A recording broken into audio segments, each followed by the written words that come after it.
ሰላም ሰላም የማዳም ቅመሞች እንዴት ናችሁ? ዛሬ አረበኛ በአማርኛ ነው ትምህርታችን። አዲስ ስለሆንኩኝ ላይክ ሰብስክራይብ አድርጉኝ። የዛሬው ትምህርታችን ይቅርታ ማለት አፏን አልገባኝም ለማለት ማፋም፣ እባክሽ በዝግታ ተናገሪ ለማለት ለሰማት ተከለሚ ቢሾዬ። ይህ ንግግር ተገቢ አይደለም። አዳሙ አዳ ችግር መፍጠር አልፈልግም። ማአቢ ሙሽኪላ ጥፋቴ ምንድነው? ሹ ገላት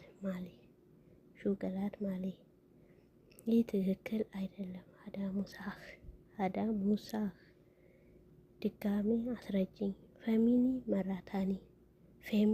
መራታኒ እርዳታ እፈልጋለሁ።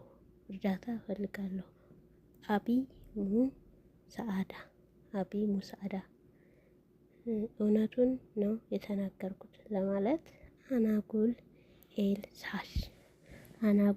ኤልሳች ይቅርታ አድርግልኝ። ሳሚኒ ስላዳመጣችሁኝ አመሰግናለሁ። ላይክ ሰብስክራይብ እንዳይረሳ።